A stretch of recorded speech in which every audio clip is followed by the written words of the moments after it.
So you think you want a bird and you think that you want a conure. Well, if you're trying to figure out if a conure is the right bird for you, then this video is for you. I often get asked, can I get a Green Cheek Conure or can I get a Sun Conure if I work all day or if I am at school all day or if I'm commuting and I'm gone for 8 to 10 or even 12 hours a day? So I'm going to answer that question in detail with Mia in this video. Should everybody get a little conure? Oh, come here, baby. Yeah. Should everybody get a conure? They're so cute. Well, first of all, they smell adorable. And if you haven't seen our reel on Instagram, I used to think that I was the only one that sniffs my bird. Well, I was wrong. Everybody sniffs their bird, and everybody apparently loves to sniff their bird, and all birds have different smells. I especially love the ones that smell like maple syrup and pancakes. Mia, I wish you smelled that way, but you smell so good anyway. Deciding whether a Green Cheek Conure or a Sun Conure is going to be the right bird for you involves considering various factors, including lifestyle, time commitment, responsibility, and personal preferences. While both are really great pets, they are not suitable for everybody. So let's break it down in this video. Welcome, my poodle and parrot pals. Let's get into the video and talk about whether a conure is the right pet for you or not. Yeah, you're so rowdy today. Rowdy, rowdy, rowdy. People are gonna be like, I don't know if I really want a conure. First, let's talk about lifestyle a little bit.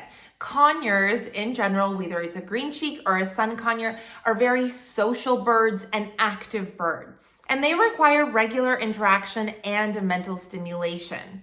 If you lead a busy or highly demanding lifestyle that limits the time that you can spend with your pet, then it might not be the best choice for you. If, for example, you're gone at work or at school for 8, 9, 10, 11, 12 hours a day and there's no one else at home, then it might not be the best idea because your bird is going to get lonely and that's going to lead to boredom and destructive behavior, aggressive behavior. And that's something that people struggle with a lot because having a bird is completely different from having a dog or a cat. And so you really need to consider, are you going to be able to have the time to spend with your pet? Now, we work from home, and since we've worked from home, that's when we started to get pets. Our first was Lambo, and then we got Mango, and then we got Mia, and we just know that we're home more times than we're not, so we're able to have the time to spend with our pets and interact with them. I provide mentally stimulating games for our dog, for our bird, all of the time on a daily basis. I do training, go for walks with Lambo, make me a fresh salad every day. So it is a really big time commitment.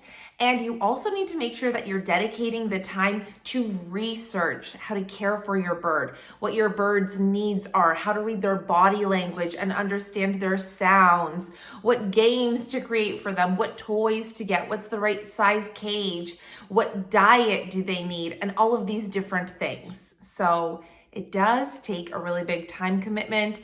Then on top of that, you also want to be cleaning the cage on a regular basis, rotating toys every week, shopping for bird things. There's just so many things involved with being a parent. So I mentioned a lot of the time commitment stuff, but there's still more. Both Green Cheek and Sun Conures are intelligent birds that need daily attention and interaction from their owners. They thrive from having interactions with their owners, with their flock, with their people. They just love it. Mia is very social and she loves spending time with me.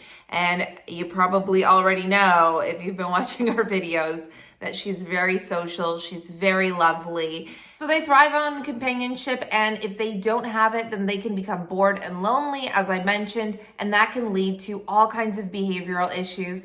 And then you're dealing with biting, you're booking consults with bird behaviorists and all these other things, trying to figure out why your bird hates you.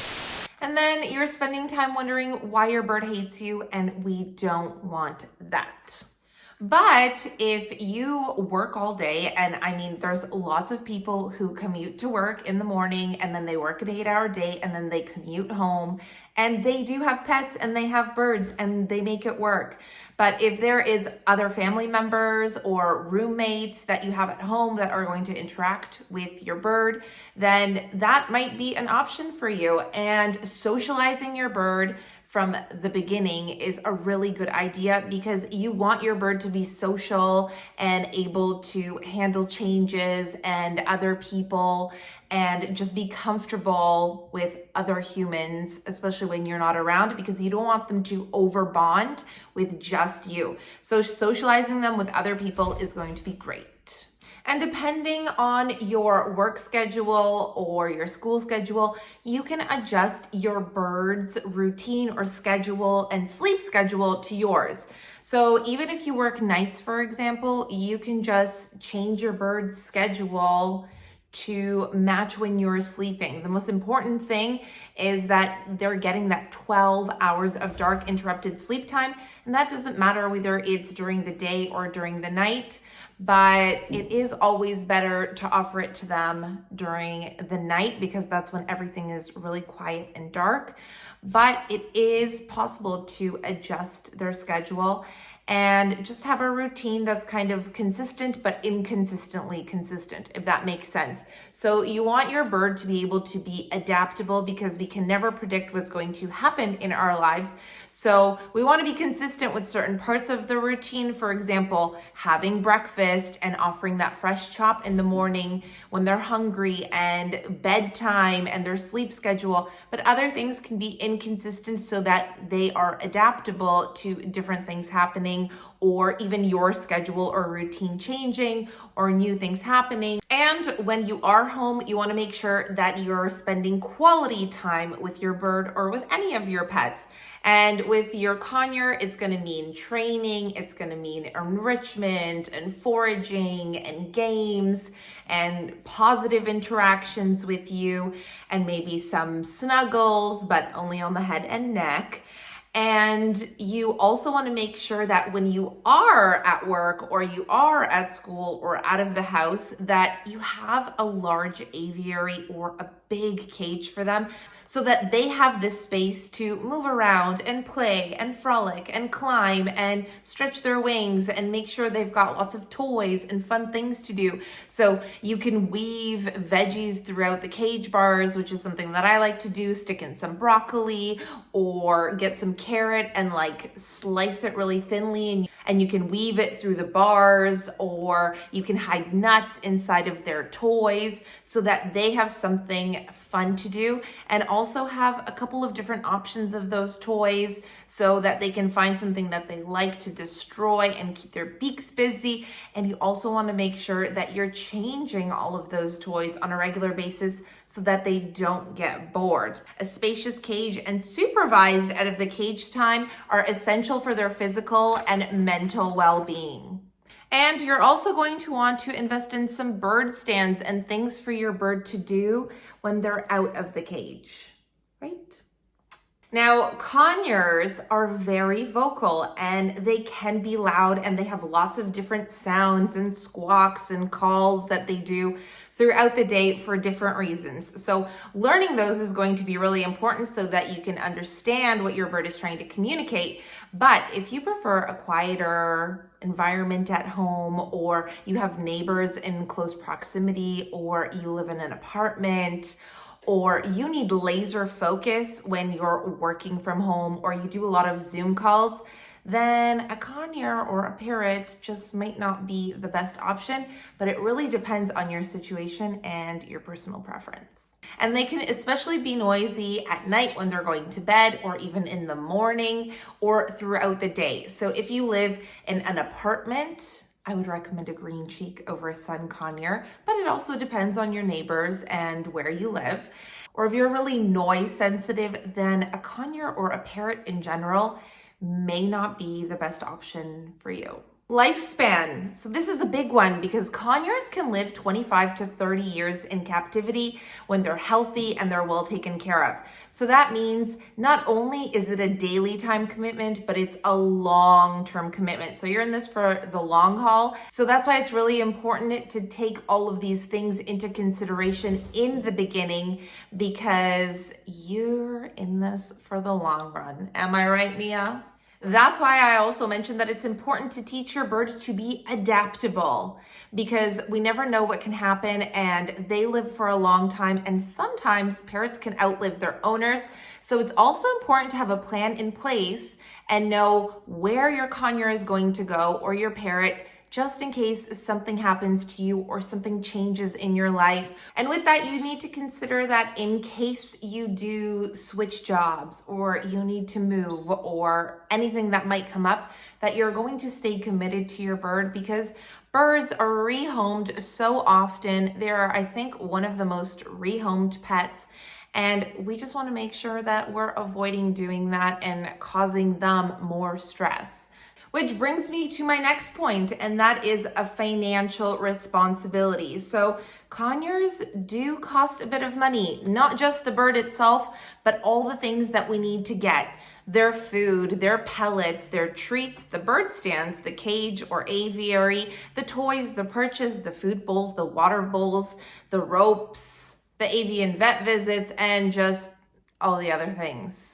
Just basically, it all just adds up. So you want to make sure that you are ready and prepared and know how much it's going to cost you in the beginning, but also long term. She's really asking for scritches. You also need to take into consideration allergies and any health concerns. So if you have allergies, say to birds or feathers or dander, then a conure or a bird in general is not going to be the best choice. That's my tea. Now, on top of allergies, some people may also have really sensitive respiratory systems or asthma or asthmatic reactions.